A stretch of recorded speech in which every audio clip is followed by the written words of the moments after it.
Maingay, masaya, at madalas, laman din ng balita ang Happyland sa Tondo, Maynila. May panaksak yan! Hume-headline sila pagdating sa gulo at sunod-sunod na sunog. Pero kabaligtaran naman ng tawag sa lugar na ito na Happyland ang naging buhay ni Ann Quinal. Pait, sakripisyo, punong-puno ng dusa ang kanyang pinagdaanan. Pero dito rin siya kumukuha ng lakas para lumaban sa buhay. Ito ang karaniwang tirahan ng mga taga rito. At ganito rin ang naging kalagayan nila Ann, napapaligiran ng dagat ng basura.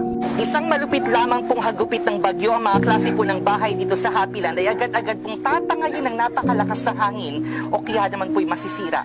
Pero ang nakatutuwa po sa buhay nila Ann, kahit po dito sila nakatira, alam niyo po kapag tumataas po ang tubig dagat at napakalakas ng bagyo at nahuhulog sila sa dagat na ito, natuto na po silang lumangoy. At sa kahit anong dagok ng buhay, sila ay natutong umahon at bumangon.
Nakikian na lang sila sa mga kapitbahay para mabigyan sila ng pagkain. Pag may naawa sa kanila, may magbibigay na mga kalapit sa kanila.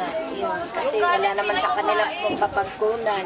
Yung tungkol po sa pagkukuha ng mga pagkain sa basura? Nangunguha pala sila ng mga pagpag. Yun, pag may makuha sila, siguro iluluto nila para may kakain.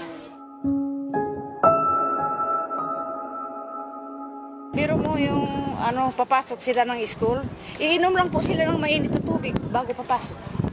Tapos pag dating nila galing sa school, pupunta silang Lunita, Manibak, kukuha sila ng mga tibak. Ang balita ko, umasisos na po sila. Pero ang lahat ng ito, unti-unting nagbago. Nang makapagtapos sa pag-aaral at makapagtrabaho, ipinangako niya sa sarili, kailangan niyang maiahon sa hirap ang kanyang mga kapatid. Isang pangako rin na binitawan niya sa burol ng kanyang ina.